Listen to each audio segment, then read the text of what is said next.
1919 में आपको पता है कि लीग ऑफ नेशंस कायम हो चुका था और वुडरो विल्सन ने अपने 14 पॉइंट्स भी सबके सामने रख दिए थे और उसने ये कहा था कि जनाब Ali right of nations to self determination हम एक्सेप्ट करते हैं। मगर मसला ये था कि ये right of nations to self determination basically European countries के लिए था, इंडिया पे अप्लाई नहीं होता था। हम अप्लाई करने की कोशिश कर रहे थे, हम ये कह रहे थे फिर साडा की बनू, सानू भी फिर दियो ना आज़ादी। और अफ्रीकन भी ये कह रहे थे, मगर यूरोपियन पावर्स जो है ना वो ये कह रही थी नहीं नहीं अभी आपको ज़रा टाइम है, अभी आपका भी वक्त आएगा, ठीक है। तो दूसरी तरफ लेनिन ने इनकलाब कर लिया था 1917 में और उसने कॉमन टर्न भी बना ली थी और वो ये कह रहा था कि we are going to help the anti colonial movement, क्योंकि ये तो कैपिटलिज्म की रिजल्ट है, कैपिटलिज्म की वजह से पैदा, हम तो कैपिटलिज्म के खिलाफ हैं, कॉलोनियलिज्म उसका रिजल्ट है, हम कॉलोनियलिज्म के भी खिलाफ हैं, कैपिटलिज्म के भी खिलाफ हैं, तो हमने तो हेल्प करना ही करना है।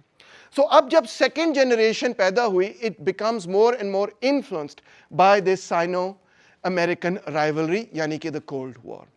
पोर्चुगल बजाते खुद नेटो का हिस्सा 1949 में ही बन चुका था, right when NATO was created. Why? They had this set of islands over here. Portugal की ये basically मलकियत थी, the Azore Islands.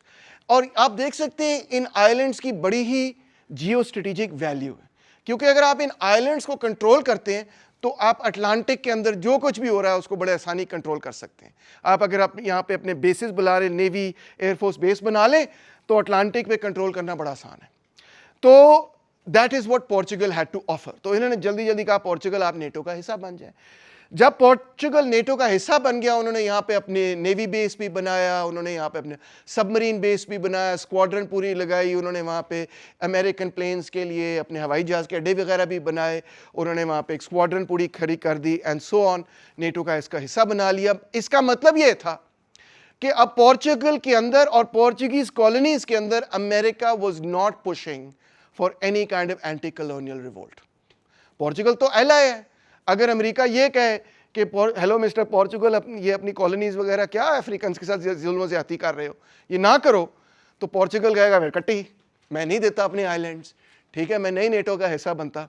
तो उनको अपने साथ रखना था। दूसरा मामला ये था कि many of the American leaders themselves were very much influenced by American culture, which as you know was also based on a racial divide. Of course American culture भी तो उस स्लेवरी की तारीख के नतीजे में बना था और वहाँ पे भी ठीक ठाक रेसिज्म था। तो यूरोपियंस का यूरोपियंस के साथ इत्तेहाद था, अफ्रीकन सानू की। ये तो मार्कस गार्वी के सपोर्टर्स हैं। मार्कस गार्वी के खिलाफ तो आपने देखा उन्होंने खुद भी ट्रायल किया हुआ था, उसको अमेरिका से एग्जाइल किया हुआ था, बाहर निकाला हुआ था। तो ये बन गए अब एक दूसरे के बडीज, यानी कि पोर्चुगल और यूनाइटेड स्टेट्स ऑफ अमेरिका। तो डीकॉलोनाइजेशन का एजेंडा पीछे रह गया। जब वो पीछे रह गया, नेचुरली जो लोग चाहते थे कि अंगोला के अंदर जो लोग चाहते थे कि आज़ाद हो जाए, they stopped looking to the United States of America. Portugal के अंदर बजाते खुद एक डिक्टेटरशिप थी belonging to Antonio de Oliveira Salazar. Salazar की डिक्टेटरशिप थी। Salazar was allied with Franco and the other फैशिस्ट्स।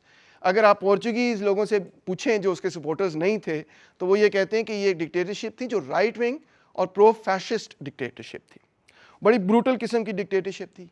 इन्होंने एक स्लोगन दिया कॉल्ड द न्यू स्टेट और उन्होंने एक रजीम बनाई, Estado Novo. Novo means new in Portuguese, Estado of course means state, new state. This was a corporate nationalist and colonialist dictatorship and of course through their secret police उन्होंने कोशिश की कि Portugal के अंदर किसी किस्म की पोर्चुगीज कॉलोनीज के अंदर किसी किस्म की एंटी पोर्चुगीज या एंटी कॉलोनियल मूवमेंट नहीं चलनी चाहिए, बल्कि जो पोर्चुगीज कॉलोनीज हैं वो उनके कंट्रोल में लेनी चाहिए। This meant Angola, Mozambique, Guinea Bissau वगैरह के अंदर कोई एंटी कॉलोनियल मूवमेंट नहीं होगी, हम इसको दबा देंगे। He was removed from power in 1968. He suffered a stroke. Or Marcelo Caetano came to power, and you would think maybe he was a nicer guy, he had 4 kids, he was an elderly gentleman, but no. He was also very, very pro the Portuguese colonial state, and he wanted to maintain it. In fact, it's in his period कि सबसे brutal और लंबी जंगें जिनको हम कहते हैं the anti-colonial, Portuguese anti-colonial wars वगैरह जो भी, वो इसी पीरियड के अंदर हुई, from the late 60s till the mid 1970s. Why? Portugal was just not ready to say, unlike England ने कहा चलो ठीक है, फिर हम गांधी आप कर लो और नेहरू तुम कर लो और चलो जिन्ना तुम कर लो, हमसे ताल्लुकात अच्छे रखना, just stay in the Commonwealth etcetera, हमसे ताल्लुकात अच्छे रखना, हम आपको स्कॉलरशिप वगैरह भी देते रहेंगे, सब कुछ, सिस्टम ना बदलना, मगर चलो तुम अब चलाओ, शाबाश, ठीक है। मगर पोर्चुगल ये भी करने के लिए तैयार नहीं था कि तुम अब चलाओ। उन्होंने कहा नहीं हम ही चलाएंगे, तुम कौन होते हो चलाने वाले, तुम्हें नहीं हमने कोई इक़्तिदार देना। So now this gave rise to what we refer to as black Marxism, from black nationalism to black Marxism. जब एक नई जनरेशन उभरी 1920s की जनरेशन के बाद, वर्ल्ड वॉर II के बाद 60s की जनरेशन जब उभरी, तो they started moving more and more rapidly towards Marxism. इसके पीछे इस बंदे का बड़ा इंपॉर्टेंट रोल था W.E.B. Du Bois। कुछ फ्रेंच जो लोग बोलते हैं वो उसको डुबोआ बोलते हैं, अमेरिका के अंदर उसको डुबोय बोला जाता है, ठीक है। ही वाज अफ्रीकन अमेरिकन, इसने अफ्रीकन अमेरिकन और स्लेवरी के क्वेश्चन पे बड़ा कुछ लिखा, और ये ऑब्वियसली प्रो ब्लैक भी था, एंटी स्लेवरी भी था और मार्क्सिस्ट भी था, और इसकी राइटिंग्स का भी बहुत बड़ा ह्यूज इन्फ्लुएंस है on the black liberation movement, not just in America and in the Caribbean but even in Africa, massive influence. और इसकी राइटिंग्स को पढ़ के फिर जो ब्लैक इंटेलेक्चुअल्स थे, they started now coming to Marxism. और तीसरा इन्फ्लुएंस ये था कि जिस तरह हम लोग इंग्लैंड जाके पढ़ते हैं, हमारी एलीट में से लोग इंग्लैंड जाके पढ़ते हैं, तो उस तरह जो पोर्चुगीज कॉलोनीज थी उनमें से चंद लोग ऐसे थे जो लिस्बन जाके पढ़ते थे, ब्लैक इंटेलेक्चुअल्स। ये जो लोग लिस्बन जाके पढ़ते थे, अक्सर इनका ताल्लुक क्रियोल अफ्रीकन से था। क्रियोल अफ्रीकन क्या होता है कि when a black person and a white person start a family together, which was considered a no-no, frankly. A lot of people discouraged it कि भाई races इकट्ठी ना हो वगैरह, but nonetheless it still happened. And so जो मुलाटो भी इसको लफ्ज़ इस्तेमाल किया जाता है in Latin America, तो जो क्रियोल थे, जो मुलाटोस थे, जो मिक्स्ड रेस के लोग थे, ख़ास तौर पे they were slightly better off. So they could have the opportunity कि वो जाके पढ़ें, क्योंकि sometimes their mothers or their fathers etc. might be Portuguese, so they could also speak Portuguese. So for that reason they had access to that culture. इसमें से the figures that we are looking at are Amilcar Cabral, Agostinho Neto, Mario Pinto de Andrade, Vereto de Cruz, Marcelo dos Santos, Eduardo Mondlane, as well as Samora Machel. These are some of the central figures in the movement in the Portuguese colonies for independence. We have Amilcar Lopez Cabral over here. He is one of the foremost African anti-colonial leaders. He was part of the Pan-Africanist and intellectual tradition. He is also a poet. Many of these great leaders, by the way, were also poets. He also studied in Lisbon. He studied in Portugal, जहाँ पे he was in contact with the Portuguese Communist Party. Or Portuguese Communist Party, much like the British Communist Party in Britain, called the Communist Party of Great Britain, or the French Communist Party, was very interested, ironically, although they were Portuguese and British and French, कि हमारी अपना colonial empire decolonize होना चाहिए.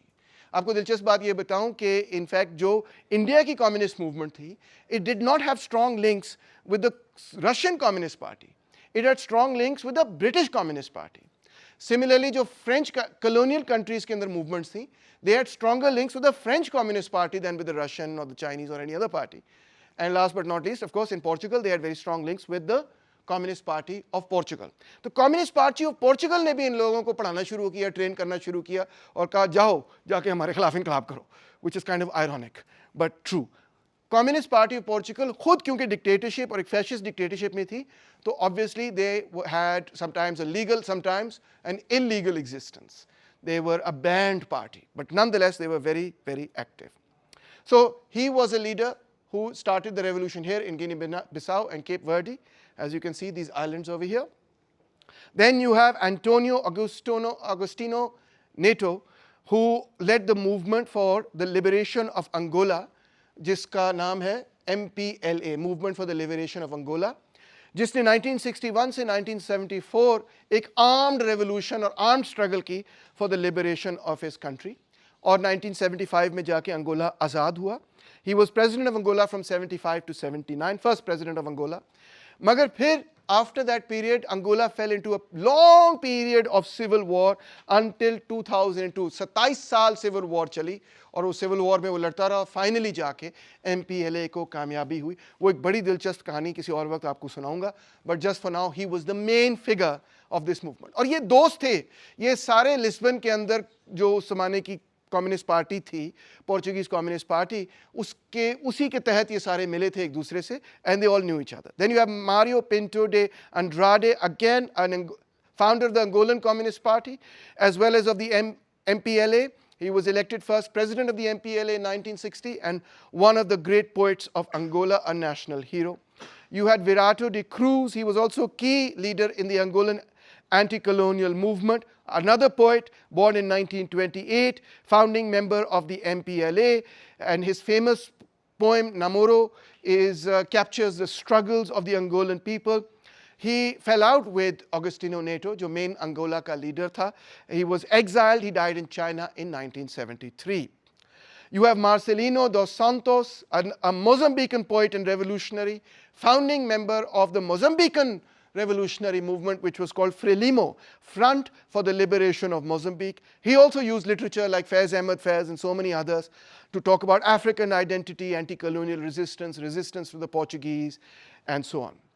Eduardo Mondlane was the founder of Frelimo, and he also led an armed struggle against Portuguese colonial rule. Highly educated individual. He had studied in the United States of America, in South Africa, in Portugal, and he was the main leader of the Portuguese movement. He was assassinated in 1969. His assassination, of course, turned the tide of the entire movement at that point in time. जो लोग उससे इख्तलाफ भी कर रहे थे, they also all united because of his assassination. Very key figure. After his assassination came Samora Machel. He was also the revolutionary leader of Frelimo, very popular. He continued the war after Mondlane was assassinated, and he won that war in 1975. Mozambique became an independent country. It became a socialist country. Same with Angola, although it was involved in a long civil war after that. He pursued land reforms, anti-apartheid efforts, etc. He was assassinated in 1986. Plane iska jahaz ud gaya. In fact, his wife then later married Nelson Mandela because they were so close to each other. All these leaders, African leaders, they knew each other very, very well. They had known each other for years and years and years. They're all grown up together. Now, what happened in the Portuguese colonies is essentially this. कि Angola ने ये फैसला किया कि अगरचे Britain ने ये कहा चलो इंडिया पाकिस्तान आज़ाद कर देते हैं, दो मुल्क बना देंगे मगर चलो आज़ाद कर देते हैं, और भी कंट्रीज़ के अंदर डीकॉलोनाइजेशन हो रही थी, गाना के अंदर डीकॉलोनाइजेशन, और भी जगहों पे शोर शराबा हो रहा था डीकॉलोनाइजेशन का, मगर Portugal just put it's foot down और कहा कोई चक्कर नहीं है, हमने तो बिल्कुल डीकॉलोनाइजेशन नहीं करनी. Salazar was in power. He said कोई चक्कर ही नहीं, क्योंकि उसने इतनी सख्ती से पैर रख दिया कि हमने बिल्कुल डीकॉलोनाइजेशन नहीं करनी. तो फिर जो नेशनलिस्ट मूवमेंट थी उसने कहा ठीक है, हमने बड़ी कोशिश की पीसफुल तरह से आपको मनाने की, पटिशनें हम कर रहे थे और ट्विटर के ऊपर स्पेसेस कर रहे थे, और हम अपने ट्विटर तो था नहीं उस वक्त, और हम अपने सिग्नेचर कैंपेन्स कर रहे थे और डिप्लोमेटिक एफर्ट्स कर रहे थे और प्यार मोहब्बत से बात कर रहे थे. आप बात नहीं मान रहे तो अब हम लड़ेंगे, और वो लड़े. और ये सारी लड़ाइयाँ बेसिकली अर्ली 1960s में शुरू हुई एंड कंटिन्यू टिल 1974-75. अंगोला के अंदर 1961 में शुरू हुई, इसी तरह गिनी बिसाओ के अंदर 1963 में शुरू हुई, और मोज़म्बिक के अंदर 1964 में. यानी रफली the same period, 61, 63, 64.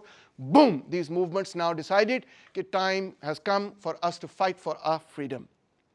These are called the Portuguese colonial wars. They continued from 61 till 74, and they are the longest and most brutal of the wars in Africa, the anti-colonial wars in Africa.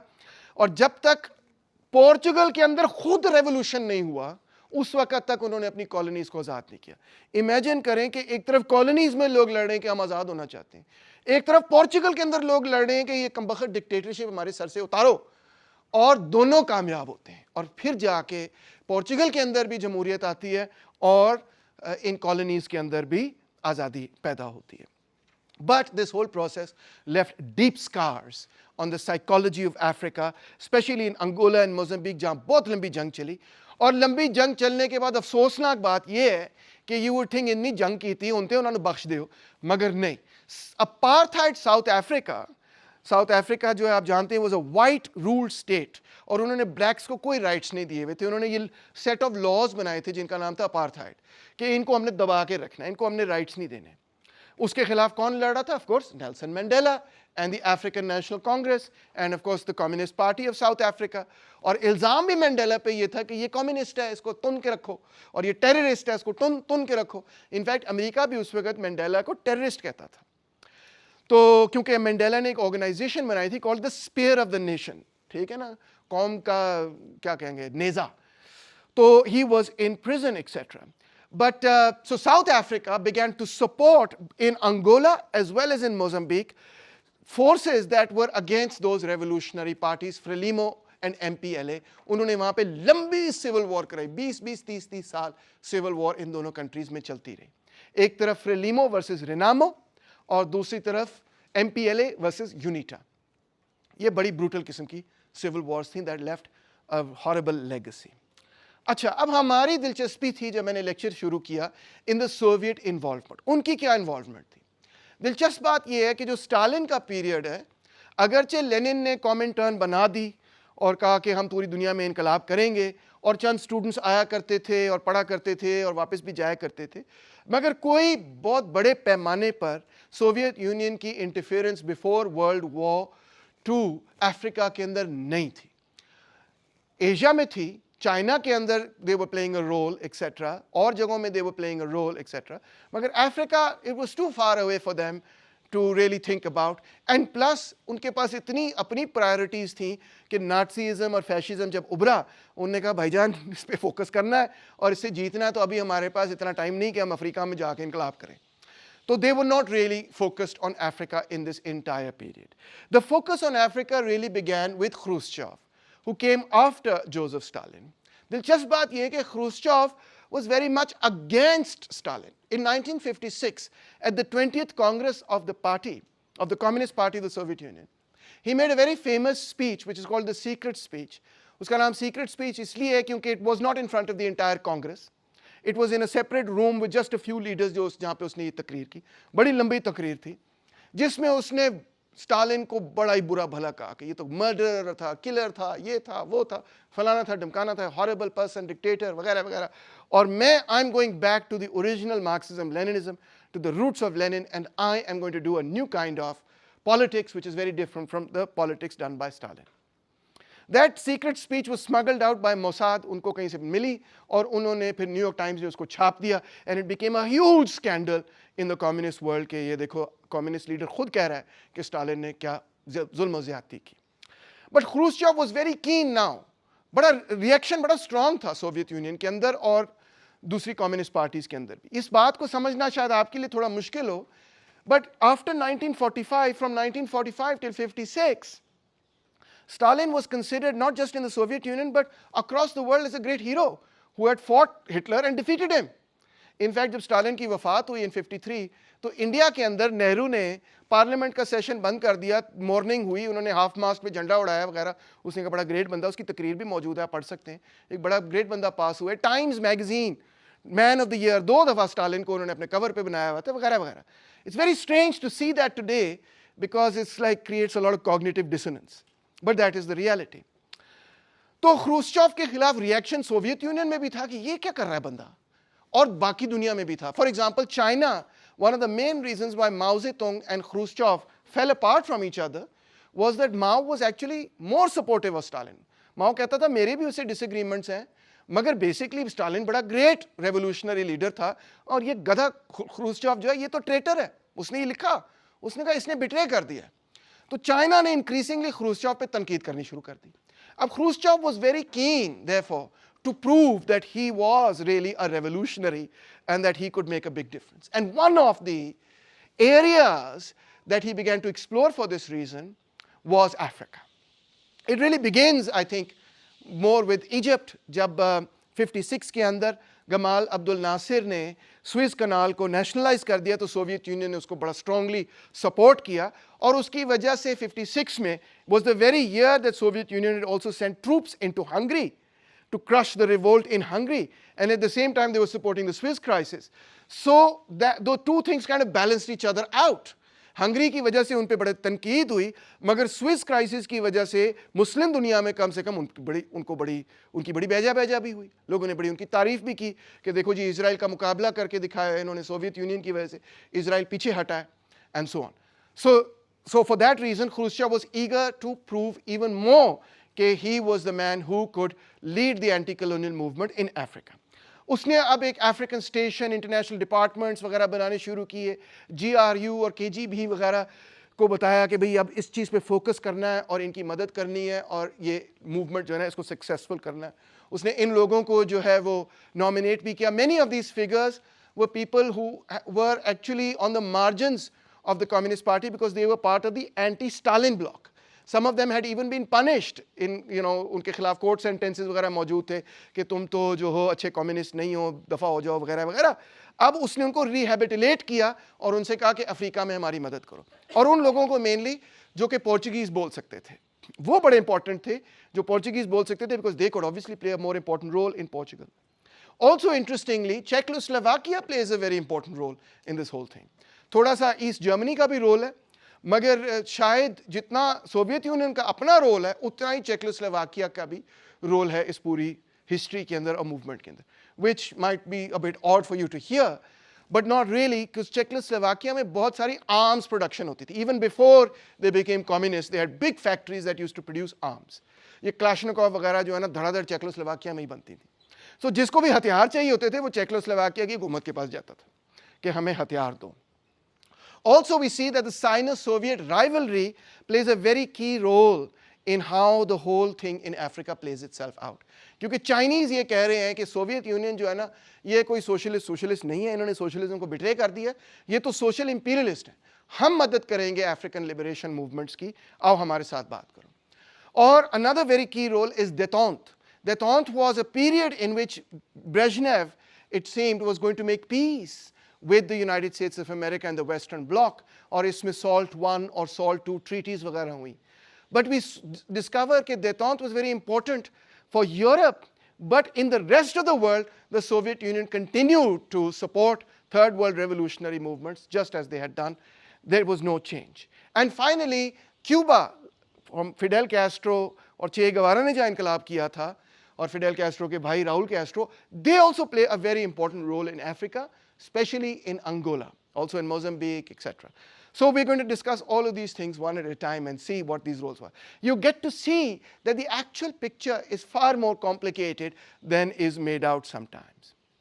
Now the interesting thing here is, पहली बात तो ये कि एक तरफ Marxist politics हो रही है सोवियत यूनियन की, दूसरी तरफ वो ब्लैक नेशनलिज्म की मूवमेंट जो पहले से चल रही है उसका भी बड़ा एक किरदार है। अब जो ब्लैक नेशनलिस्ट मूवमेंट है ना वो बेसिकली एंटी वाइट है, ठीक है, it has very strong themes of being anti-white. It's completely understandable because the whites have oppressed them. But also sometimes होता ये था कि वो जो movement थी ना, it would extend not just to the whites that had oppressed them, but even to whites that had not oppressed them. Whereas the Marxist movement was arguing for class solidarity. वो ये कह रहे थे कि class is more important than race. Race is important. ये नहीं कह रहे थे race is not important. मगर वो कह रहे थे class is more important than race, कि वो पोर्चुगीज लोग जो कि कलोनियलिज्म के खिलाफ हैं उनके साथ हमारा इत्तेहाद होना चाहिए, जबकि जो ब्लैक नेशनलिस्ट मूवमेंट थी वो कहती थी दफा हैं सारे गोरे इधर से निकले। इन दोनों चीज़ों में फ़र्क था, और इसकी झलक क्रियोल अफ्रीकन्स पर भी नज़र आती थी, उन अफ्रीकन्स पर जो कि मिक्स्ड रेस थे आप कह लें। अब ये जो अफ्रीकन्स थे, they were better off, they were highly educated, and they were playing a very important role in the nationalist movement, क्योंकि ये intellectuals थे often, and as intellectuals they were playing a role. So इनके खिलाफ भी resentment थी within the African nationalist movement. On the one hand कि भाई ये mixed race है, on the other hand कि ये privileged है, on the third hand कि ये intellectuals, हम workers, तो ये भी एक पूरा dynamic जो है चल रहा था। And also finally कि ये उस ट्राइब से हैं, हम उस ट्राइब से हैं, हमारे साथ कितनी जुल्म ज़्यादती हुई है, तो ये सारा सिलसिला भी चल रहा था। Then there was also an element of what you would call black racism. इस पे मैंने question mark डाला हुआ है, because इस पे भी debate होती है, can black racism really exist? But what we mean by that is कि कम से कम कुछ ऐसे लोग भी थे, जिस मिसाल तौर पे अंगोला में FNLA की मिसाल दी जाती है कि they were more black racist than anti-colonial, in the sense कि वो ये कहते थे कि जो लोग हैं जो कि गोरे हैं, हमने इनको नहीं बख्शना, and so on. ठीक है ना? चाइनीज इन्फ्लुएंस भी बड़ा जरूरी है, अभी आप देखेंगे किस तरह से. और finally in the last stages of the struggle, Nordic countries, Scandinavian countries भी कहती हैं yes we support these movements. उनका भी एक रोल आता है राइट एट द एंड. देखते हैं क्या रोल्स थे और किस तरह ये तस्वीर बड़ी कॉम्प्लेक्स किस्म की तस्वीर बनती है. Let's look at the Soviet rule with respect to Frelimo. Frelimo of course is the organisation जो कि लड़ रही है मोजाम्बिक में अगेंस्ट पोर्चुगीज रूल.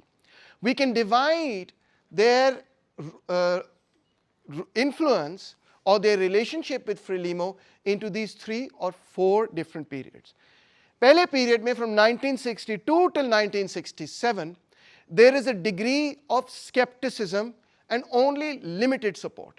ये नहीं कि जिस दिन फ्रेलिमो बनी उन्होंने कहा ओए साढ़े कॉमरेड आए लो जी पैसे लो. ये नहीं कि वो कोई सोवियत एजेंट्स थे कि वो KGB ने जाकर अपने प्लांट डाले, उन्होंने कहा लो जी इनको पैसे दो और ऐसा नहीं है. ये रिलेशनशिप, इस तरह की डिपिक्शन टोटली गलत है. ये मूवमेंट जैसे मैंने आपको दिखाया कहाँ से पैदा होती है, मार्कस गार्वी से मूव करते करते, ब्लैक नेशनलिज्म से मूव करते करते मार्क्सिज्म की तरफ जाते जाते इस तरह करके डेवलप हो रही है. इसका लीडर था एडवार्डो मॉन्डलेन, जो जिसके बारे में मैंने आपको बताया, हाईली एजुकेटेड, अमेरिका में भी वो पढ़ा था.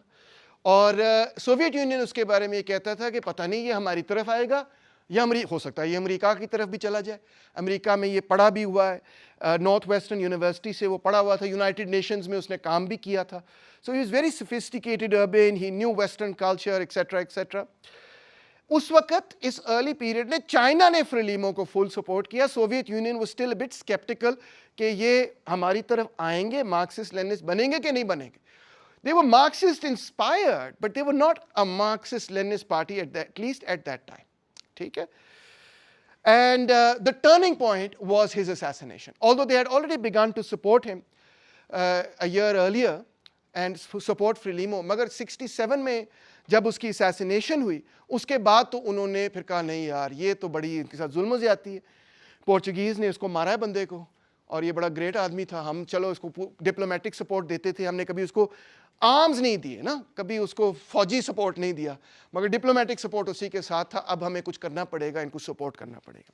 67 से 69 when Samora Machel took over, Samora Machel ने तो खुल के कहा भाई मैं तो मार्क्सिस्ट लेनिस्ट हूँ, ऐसी की तैसी, और हमने लड़ना है. तो अब सोवियत यूनियन ने कहा कि इनको फुल सपोर्ट करना है, तो उन्होंने फुल सपोर्ट करना शुरू किया.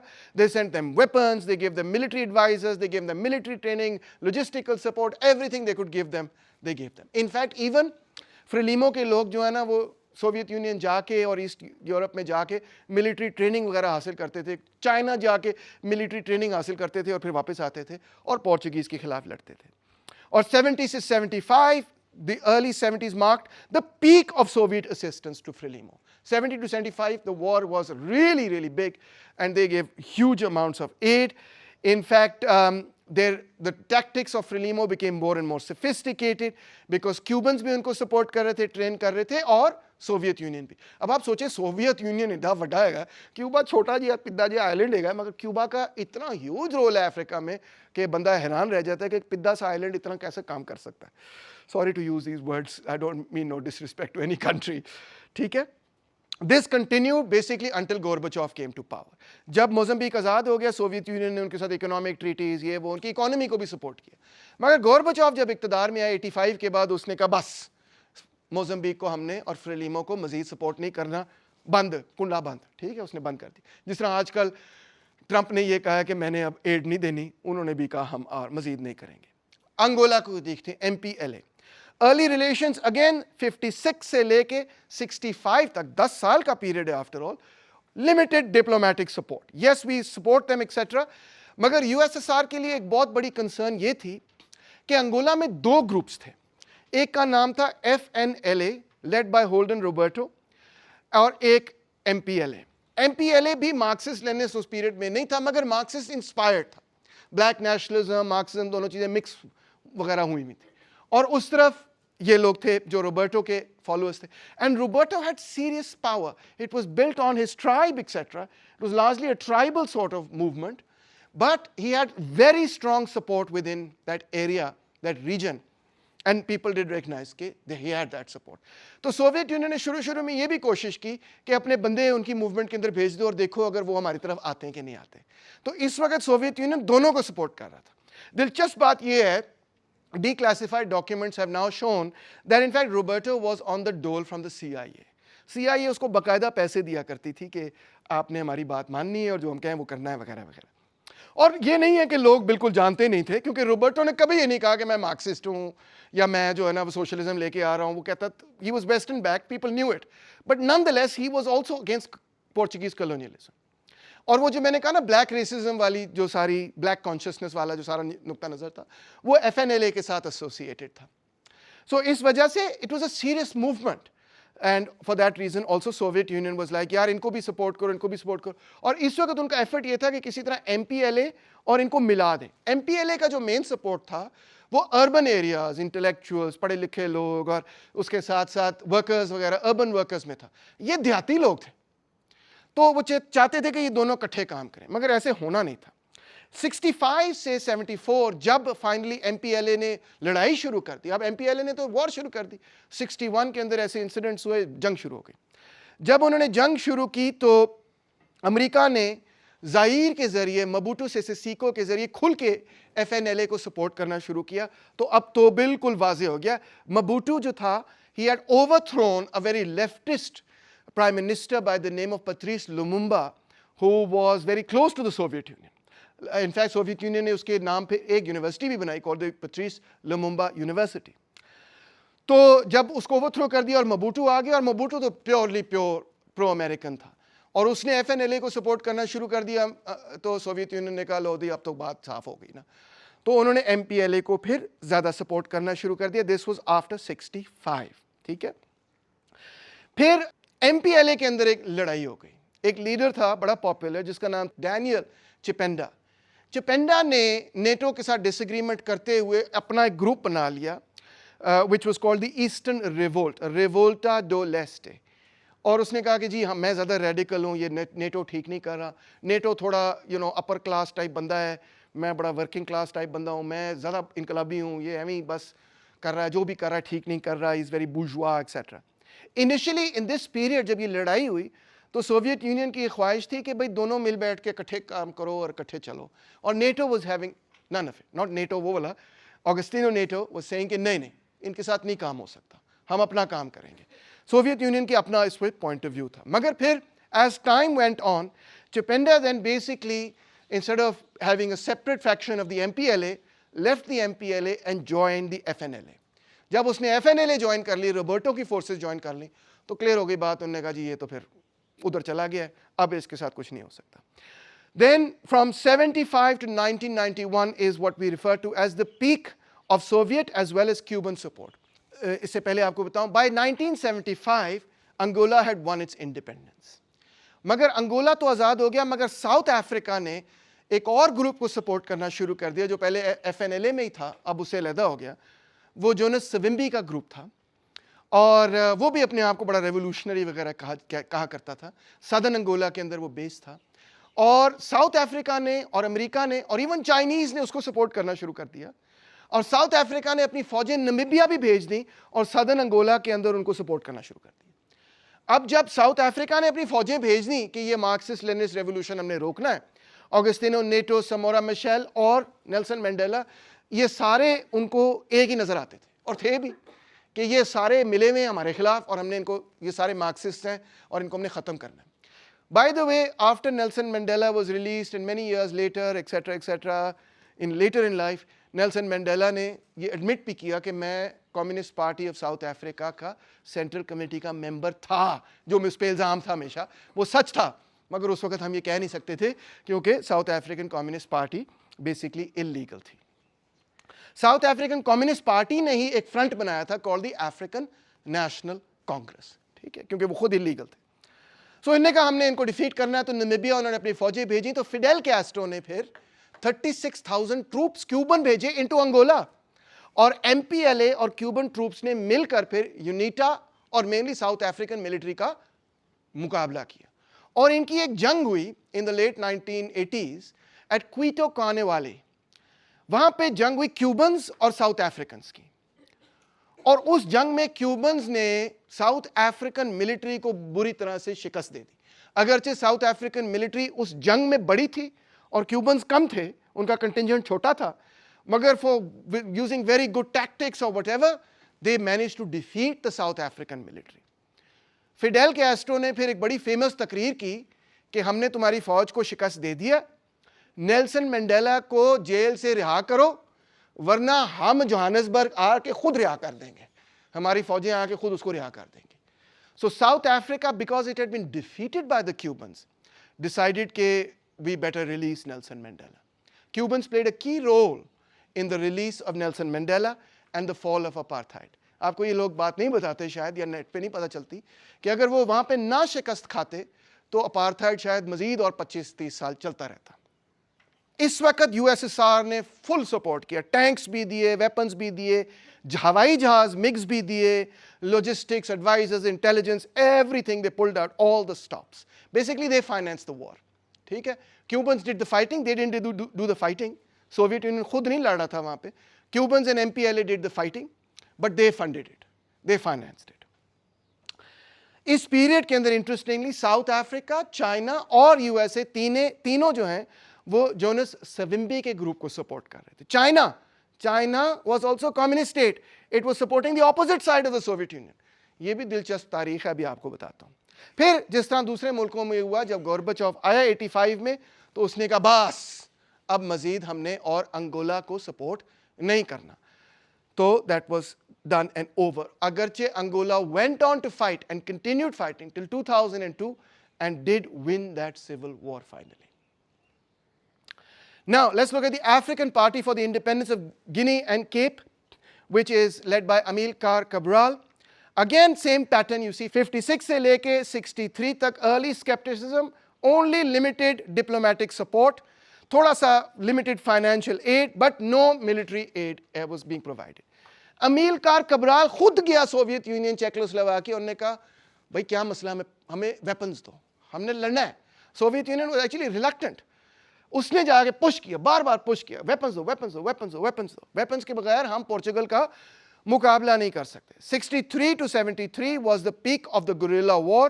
इसमें उनको AK-47s, mortars, anti aircraft guns मिली, और ख़ास तौर पे जो एंटी एयरक्राफ्ट गन्स उन्होंने दी, दे प्लेड अ की role.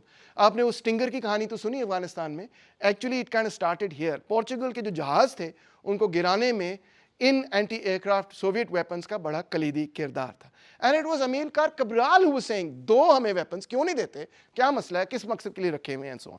They were pulling the Soviet Union and saying give this to us. So they pulled out all the stops and gave them a lot. When Amilcar Cabral was assassinated in 1973, for a bit the Soviet Union was very worried and concerned कि अब जो party है PAIGC, ये किसके हाथ में जाएगी, Marxist Leninist के हाथ में रहेगी या कहीं और चली जाएगी। See, these parties were a mixed batch of people. इसमें मार्क्सिस्ट लेनिनिस्ट भी थे, like Amilcar Cabral himself was Marxist, मगर इसमें और भी बहुत सारे किस्म के लोग थे, ये ब्रॉड फ्रंट्स थे, इसमें बहुत किस्म के लोग थे। Anyway, his brother took over and said, no, we will remain with the Soviet Union. So in the post-independence period, they continued to support them economically, etc., education, military system, diplomatic ties, advisors, and so on. Again, the support ended when Gorbachev basically came to power. Soviet Union bhi toot gaya. The total money that they gave them in that war period amounted to some $30 million in those prices. Us zamane ki कीमतों में $30 million is what they say, not the Soviets themselves, but the PAIGC says we got from the Soviet Union. अब China का role भी बड़ा दिलचस्प है इसमें। 63 में चाइना ने MPLA को सपोर्ट नहीं किया, बल्कि MPLA के जो मुखालिफ थे रोबर्टो, FNLA, उनको सपोर्ट किया।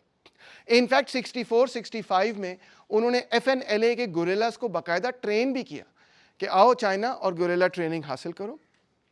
69 to 74, FNLA received weapons as well as logistical support from China, and they were receiving these from via Zaire, where Mobutu was in power, who was pro the US. Irony की बात है ना कि China was sending weapons and logistical support through a state which was pro-US, and they knew that, ऐसी बात नहीं थी.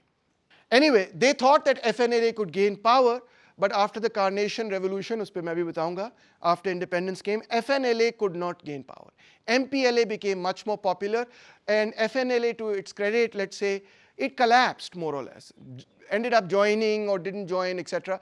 But it did not continue any struggle against the MPLA. But the struggle against MPLA was now continued by UNITA, led by Jonas Savimbi. बहुत सारे नाम हैं, I know, but you'll get used to it, don't worry, ठीक है? China का शायद ख्याल था कि FNLA would come to power, but it was not the case. MPLA came to power, which was a pro-Soviet party. In December 1975, China ने अपना तमाम support FNLA को ख़त्म कर दिया. They shifted their support to UNITA, and Savimbi became allied with Beijing. Savimbi was also taking money from the US, from the CIA, from South Africa, as well as from Zaire. China now began to provide weapons and military training and even financial aid to UNITA. In 75, China supported UNITA through Zaire, and of course UNITA was also supported by South Africa, etc. In 76, as MPLA took power, China continued to support UNITA. By the late 1970s and early 80s, China then finally said, bas, piche hat jao. And the person who did that, interestingly, is Deng Xiaoping. Deng Xiaoping said, nahi, ye nahi humne karna, niklo yahan se. ठीक है, and that was over. So Beijing finished its involvement in Angola in the mid to late 1970s. 75 में Portugal के अपने लोग जो कि लड़ रहे थे against the Portuguese state, led by the underground Portuguese Communist Party, they finally won. This is called the Carnation Revolution. इसका नाम Carnation Revolution इसलिए क्योंकि Carnation इस फूल का नाम है. आप देख सकते हैं ये औरतों ने उन soldiers की barrels of the guns के अंदर फूल डाल दिए. Don't fire at us. We are your people. We are here only taking a peaceful message. There was a coup, in fact, in Portugal led by the Armed Forces Movement, MFA. और इस coup ने कहा enough with this dictatorship, now we should have democracy. जंगें हो रही हैं Angola के अंदर, Mozambique के अंदर, गिनी बिसाओ के अंदर. Huge areas of these countries have been taken over by the Marxist revolutionaries. Finally, Portugal के अंदर भी कुछ अकल आई, या let's say कि जो leadership थी उसको हटा के एक नई leadership I, and they now ended these colonial wars finally. MFA did. MFA में बड़े सारे leftist भी थे, and they had very good relations with Agostinho Neto. They also had good relations with them. So they negotiated then कि यहाँ से हमने निकलना है. Portugal made the transition into democracy. आप शायद इसको compute नहीं पूरी तरह से कर सक रहे. 1975 is the year this shakhsiyat here was born. I was born in 1975. This is a dictatorship that lasted till I was born. Of course, I had no role in overthrowing the dictatorship, but मेरा point ये है कि वो जो image आपकी है ना of Europe being all democratic and so on and so forth, this completely goes against that. This was a dictatorship in the middle of Europe, lasted till the 70s, etc. Now, what happened across Europe also is there was widespread support for the African revolutionaries. Even though the African revolutionaries were Marxists, मगर Europeans ने कहा वो भाई वो Marxist हो या जो मर्जी हो, उनका मुल्क है, हमारा क्या काम है कि हम वहाँ पे जो है ना वो उनको बताएं क्या करना है क्या नहीं करना. सो इवन नॉर्डिक कंट्रीज़ के अंदर मूवमेंट शुरू हो गई, और इंग्लैंड के अंदर और दूसरी जगहों के अंदर फ्री नेल्सन मंडेला मूवमेंट और इस किस्म की मूवमेंट शुरू हो गई जो अपार्थाइड के खिलाफ. जिम्बाब्वे के अंदर जो हुआ था, किसी और में सुनाऊंगा आपको, उसके हवाले से मूवमेंट शुरू हो गई. सो यूरोपियंस जो थे, लेफ्टिस्ट यूरोपियंस, जिस तरह आजकल फ़लस्तीन के हक़ में नहीं निकलते, ये वोक जनरेशन निकलती, तो उस ज़माने के अंदर भी एक वोक जनरेशन थी. वो वियतनाम के हक़ में निकलते थे, वो अंगोला के हक़ में निकलते थे, वो मोज़म्बिक के हक़ में निकलते थे, वो पैलेस्टाइन के हक़ में उस वक्त भी निकल रहे थे, आज भी उनके बच्चे निकल रहे हैं. वो कहते थे अपनी हुकूमतों को कि बस करो, क्या कर रहे हो, पागल हो गए, and so on. So there was widespread support. और नॉर्डिक कंट्रीज़ में क्योंकि left had also taken power electorally speaking, तो वहाँ पे गवर्नमेंट्स ने भी ये कहा कि बस करो यार, खुदा का खौफ करो. This brought that whole era to a close, in the sense that these countries finally became independent, although South Africa ने अपनी जो, sorry to use bad words, मगर जो उन्होंने जो तीली देनी थी वो देते रहे और सिविल वॉर्स वो करवाते रहे in both Angola and Mozambique. उन्होंने उन कंट्रीज को इकोनॉमिकली खड़ा नहीं होने दिया। उन्होंने कहा यहाँ पे लेफ्टिस्ट कंट्रीज हैं, इनको जो है ना हमने बैक फुट पे रखना है, इनमें जंग रखनी है, इनमें सिविल वॉर रखनी है, ये खड़ी ना हो जाए इकोनॉमिकली, हमें आंखें ना दिखाएं, हमें चैलेंज ना करें। तो एक तो ये मामला था। South Africa played a very bad role in this whole period when they were a racist apartheid state. But now the Soviet Union itself experienced a massive transformation. 1991 में Soviet Union में socialism खत्म हुआ, but in 1985 when Gorbachev had come to power, they had already withdrawn themselves from all their commitments to the revolutionary movements pretty much everywhere in the world. जैसे Gorbachev आया, उसने कहा नहीं, हमने अब अपने इकोनॉमिक रिसोर्सेज इस मकसद के लिए इस्तेमाल नहीं करने कि हम फ्रेलिमो को मदद करें, हम MPLA की मदद करें, हम गिनी बिसाऊ में उनकी मदद करें, हम रेवोल्यूशनरी मूवमेंट्स की मदद करें, नहीं, हमने ये कुछ नहीं करना। So 1985 is kind of the key date. When Gorbachev comes, it's the key date where Soviet Union says हमने थर्ड वर्ल्ड रेवोल्यूशंस की मदद नहीं करनी। जो लोग अफ्रीका के अंदर काम कर रहे थे वो जाहिर बात है, they were very critical of this and they said we have betrayed our old friends only to make friends with the United States of America. हमने अच्छा नहीं किया। मगर वो तनकीद तो ख़त्म हो गई, पूरा सोशलिज्म ही 1991 के अंदर ख़त्म हो गया, तो वो सारा डिबेट ही एक तरह से irrelevant हो गई। So finally to conclude, what do we learn from this entire history? I know lots of names और मैंने chronologically नहीं present की, मैंने thematically present की है, इसलिए it might create a bit of a confusing picture. अब देखो दिलचस्प बात यह है कि आपको अगर मैं ये पूछूं कि मुझे बताओ चर्चिल ने कौन सी सन में कौन सी तकरीर की थी तो आपको पता होगा। आपको मैं बताऊं कि लेडी मैकबेथ और मैकबेथ ने क्या किया था तो शायद आपको पता होगा। मगर अगर मैं आपसे ये कहूं कि आप जैसे मुल्क जिन्होंने थर्ड वर्ल्ड कंट्रीज जिन्होंने आपकी तरह यूरोपियन कॉलोनियलिज्म के खिलाफ जद्दोजहद की, उनके लीडर्स ही बता दो कौन से थे। उनके कौन से वो लोग थे जो जिन्नास थे, उनके कौन से लोग थे वो गांधीज थे, उनके कौन से वो लोग थे जो नेहरू थे। Who were these people? तो आप उनके नाम भी नहीं बता सकते। ये है कॉलोनियल एजुकेशन का या न्यू कॉलोनियल एजुकेशन का असर। जब हम कहते हैं कि हमने डीकॉलोनाइज करना है अपने ख्याल को, हमने मेंटल स्लेवरी से निकलना है, तो भाई हमें कम से कम ये तो पता होना चाहिए कि हमारी तरह जो और लोग थे जिन्होंने जद्दोजहद की यूरोपियन कॉलोनियलिज्म के खिलाफ, आखिरकार उनका नाम क्या था, वो थे क्या, उनकी कहानी क्या थी, उनके साथ क्या बीती, क्या नहीं बीती, किस तरह से वो आज़ाद हुए, क्या उनकी स्टोरी थी। तो पहली दिलचस्प बात इस पूरी किताब में ये पता चलती है, the author writes, this book has shown how African revolutionaries from the Portuguese colonies used diplomacy to initiate and increase Soviet support and deny similar assistance to their rivals. The MPLA, Frelimo, and the PAIGC all leveraged the Cold War, but their strategies differed. इसका मतलब ये है कि इन लोगों को dismiss कर देना ये कह के कि ये तो सोवियत पपेट से एजेंट्स थे, KGB के एजेंट्स थे, इज टोटली रॉन्ग। ये बेसिकली एक इंडिजिनस मूवमेंट थी जो लोग अपने मुल्कों को आज़ाद करना चाहते थे, who had seen, as you can see, 300 years of their countries being enslaved by Portugal, of slave trade happening in their areas of the world, and their countries being ruled by others. They wanted to be free. And they looked to the Soviet Union only insofar as they needed somebody or the other to help them against a vastly superior enemy, which was Portugal. And in fact, as I've shown you, they first looked to the United States of America and thought that liberalism would provide this. And when it didn't, they became, generationally speaking, more and more radicalized by that. And that's how they began. They are the ones who went to the Soviet Union and said, हमें assistance दो, हमें arms दो। वो उनके पीछे पड़े हुए थे, चाइना के पीछे भी और सोवियत यूनियन के पीछे भी। तो वो जो रैम्बो वाली इमेज बनती है ना, that's not what's going on in this colonies, is what I want to explain to you.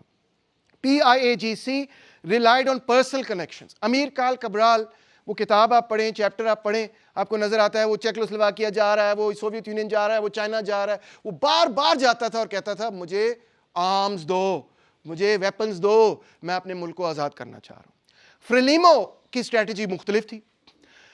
अमीर काल कब्राल हमेशा प्रो सोवियत रहा। जब साइनो सोवियत स्प्लिट भी हुआ, उसने कहा नहीं नहीं नहीं नहीं, हम सोवियत यूनियन के साथ हैं।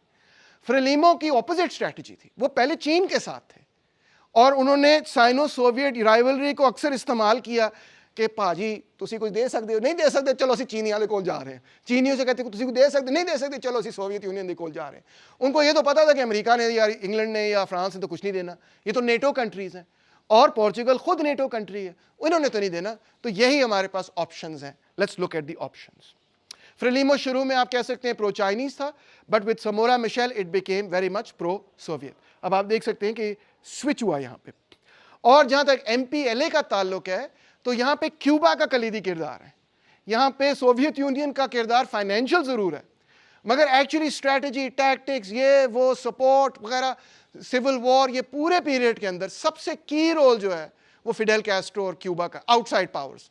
ऑफ कोर्स MPLA का तो किरदार है ही, but from all the outside powers, including the Soviet Union, key role belongs to the Cubans that basically helped the MPLA take power, defeat the South African military, and basically also defeated apartheid, or rather played a key role in the defeat of apartheid. इसका मतलब है कि अगर हमने third world revolutions को खास तौर पे जो पोर्चुगीज कॉलोनीज के अंदर रेवोल्यूशंस हैं उनको अगर हमने स्टडी करना है, if we want to understand what makes them tick, what was going on, so instead of following these ridiculous stereotypes, we have to consider at least the following 5 different factors. What are they? Number 1 is the theoretical factor. वो ये था कि of course Soviet Union was looking for people and allies and movements that were Marxist-Leninist.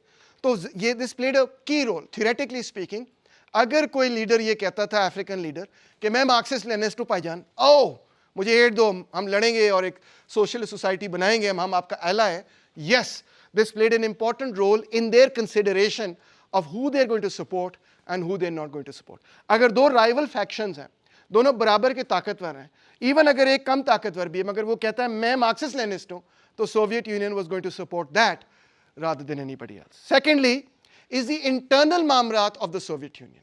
ख्रुश्चोव आता है तो वो एक initiative लेता है कि मैंने अफ्रीका के अंदर कुछ काम करके दिखाना है जिससे ये साबित हो कि मैं एक बहुत बड़ा इनकलाबी हूँ। ये देतौंत के थ्रू भी ट्रैवल करता है मगर गोरबाचोव तक, गोरबाचोव के बाद ख़त्म। यानी कि ये तकरीबन मिड 1950s से लेके मिड 1980s का ही पीरियड है जिसके अंदर ये काम हो रहा है। Through out the Soviet union history नहीं हो रहा, ये पीरियड है, ठीक है। और इसके अंदर जाहिर बात है जहाँ इंटरनल पॉलिटिक्स ऑफ USSR है वहाँ पे चाइना के साथ राइवलरी और अपने आप को इनकलाबी दिखाने का एक कंपटीशन टाइप भी चल रहा है लॉयल्टीज के लिए, तो वो भी एक की रोल प्ले करता है। Thirdly, and perhaps this should be number 1 depending on whether we're looking at the movement or we're looking at the Soviet Union. अगर सोवियत यूनियन को देख रहे हैं तो नंबर 1 यही होगा जो 1 and 2 था, मगर अगर मूवमेंट के पर्सपेक्टिव से देख रहे हैं तो नंबर 1 ये होगा, which is the influence of African revolutionaries themselves. कि African revolutionaries are not silent spectators saying अच्छा दसो की करना है जिवें तुसी कहोगे माई बाप उवें कर देंगे. No, they are very much the drivers of this movement. They're in charge, they're in control. Soviet union को वो जाके कह रहे हैं हमें ये दो, हमें वो दो, क्या मसला है, नहीं देते हम चीन के पास जा रहे हैं, नहीं देते हम ये करेंगे वो वगैरह वगैरह. दे आर द ड्राइवर्स, क्योंकि उनमें खुद तलब है कि वो आज़ाद हों. और ऑफ कोर्स चाइनीज़ और क्यूबन इन्वॉल्वमेंट भी बड़ा की रोल प्ले करती है. जब सोवियत यूनियन और चीन की आपस में कट्टी हो जाती है तो कट्टी के नतीजे में या कुट्टी के नतीजे में they are not supporting the same parties, especially in Angola. In Angola, they are supporting different parties. The Soviet Union is supporting the MPLA, and China at first supports the FNLA, and then later supports Jonas Savimbi of UNITA. So it's not a monolith at all. They're supporting opposite sides. और ये civil war हो रही है उनकी आपस में. So that makes it even more sort of glaring and weird. और Cuban involvement भी बड़ी अहम है. Because Cuba is not just restricted to supplying soldiers. They are actually also creating the military strategy. For example, अमीर काल Cabral को वो कहते हैं यार तुम कम लड़ रहे हो और अग्रेसिव हो, तुम सिर्फ आउटस्कर्ट्स पे लड़ रहे हो, इस तरह इनकलाब नहीं होते, आगे आओ, फ्रंट फुट पे आओ, मारो, इधर करो, अटैक करो वगैरह वगैरह. Be more aggressive, they are constantly saying to them. Similarly in Angola, they are on the ground. They're not just advisors anymore. In Guinea-Bissau they're advisors, but here they're on the ground. 36,000 troops are on the ground with weapons, heavy weapons, and they're fighting, and they win that war against South Africa. And last but certainly not least is the internal dynamics within the anti-colonial movement. जो anti colonial movement है, जो nationalist movement है, उसके अंदर भी dynamics है ना। क्या डायनेमिक्स हैं? मिसाल के तौर पे अफ्रीका के अंदर आप जानते ही होंगे कि बहुत सारी ट्राइब्स हैं, ट्राइब्स के भी आपस के इख्तलाफात हैं, एथनिसिटीज़ के भी आपस के इख्तलाफ हैं। मिसाल तौर पे FNLA और MPLA की इख्तलाफात में ट्राइबल और एथनिक लॉयल्टीज़ का एक बड़ा कलीदी किरदार था, नोबडी डिनाइज दैट, एक बड़ा की रोल था उसका। इसी तरह हम देखते हैं कि जो क्रियोल मूवमेंट, जो क्रियोल इंटेलेक्चुअल्स हैं या जो अपर क्लास इंटेलेक्चुअल्स हैं, जो पार्ट पोर्चुगीज़ और पार्ट अफ्रीकन हैं, उनके हवाले से भी there is a resentment etcetera. ये भी एक डायनामिक चल रहा है मूवमेंट के अंदर। और फिर ऑफ कोर्स स्ट्रैटेजी और टैक्टिक्स के हवाले से भी, कब अटैक करना है, कितना अटैक करना है कि नहीं करना, आर्म स्ट्रगल करनी है कि नहीं करनी, इस पर भी बहुत सारे मुख्तलिफ इख्तलाफात हमें नजर आते हैं।